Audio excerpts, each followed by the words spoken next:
What y'all think of that introduction there? It's pretty cool, right? Please say it was good. I worked hard on that introduction.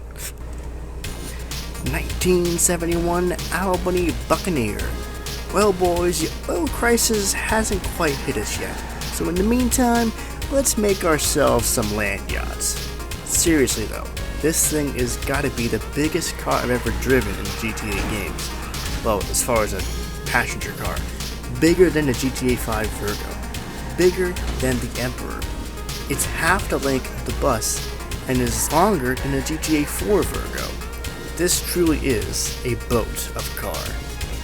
And I absolutely love it. 1971 Albany Buccaneer. Because your pimp needs to get around too. And seriously, I could see some pimp in the 70s or even the 80s driving one of these cars, especially with that lovely purple paint job I gave it in this clip. The Buccaneer started out in GTA San Andreas and remained somewhat similar in design to its modern counterpart we have here today. The San Andreas version was based on a first-generation Chevy Monte Carlo. Now, I know we're not talking about GTA 5, but the GTA 5 version is the first generation of the Buccaneer, so I'll briefly talk about it for a bit. The, I guess you can call it, modern version we have in GTA 5 is based on a first generation Buick Riviera. Now, of course, the one we have here today in GTA 4 is based on a third generation Riviera. Where did the second generation one go? I don't know. I guess it's a mystery. Oh well. The third generation Riviera was one of the last big GM land yachts built before the Arab oil crisis in 1973. Riviera was big. How big was it? Over 200 inches long, 79 inches wide, and 54 inches tall. And with a curb weight of over 4,200 pounds, it needed a pretty beefy engine. Unlike most GM products talked about in the past, from the 70s, 80s, and 90s, only one engine was offered, the 455 cubic inch or 7.5 liter Buick V8. The 455 was a big block V8 engine producing an impressive 360 horsepower and an even more impressive 510 pound-feet of torque for its top-end model. The Buick V8 was produced from 1953 until 1981 and was a 90-degree overhead valve, 16-valve engine. Moving back over to the Riviera, the only transmission offered was a 3-speed, turbo, hydromatic, 400 automatic transmission. The Riviera was only offered in a 2-door coupe, but did feature some slight design changes in its three-year run, including the unique boat tail rear end design, like on this 73 Riviera GS. Riviera was based on the General Motors E-body platform, which produced other classes like the Eldorado and Oldsmobile Tornado. Tornado. How do you pronounce it? Is it really Tornado? I don't know. I guess I have to ask some boomers about that because they probably know more than I would.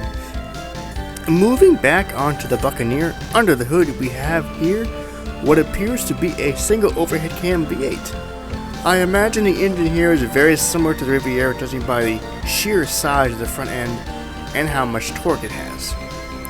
Despite being a fairly large vehicle, the car is relatively easy to maneuver at low speed cornering. However, the wheels do like to break free quite easily due to the massive amount of torque going to the rear wheels. However, being a V8 powered land yacht from the pre-oil embargo days, it has terrible braking, very 40 suspension, and the rear end just loves to fishtail. Well, the Buccaneer, it perfectly encapsulates 70s car culture.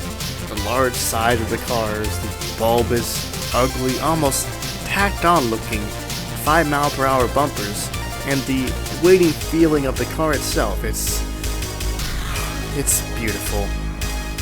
1971 Albany Buccaneer, the Pitmobile.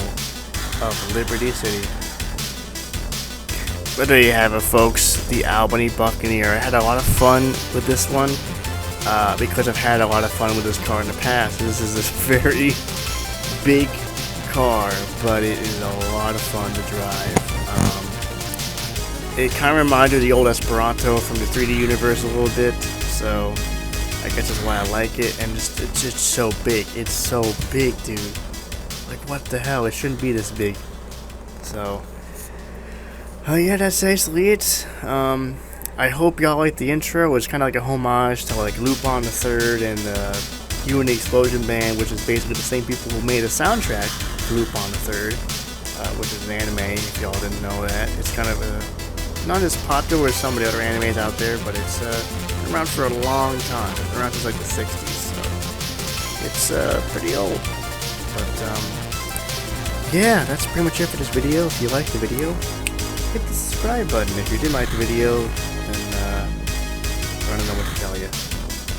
Until next time, everybody, have a great Labor Day. I'll see y'all in the next one. Bye bye.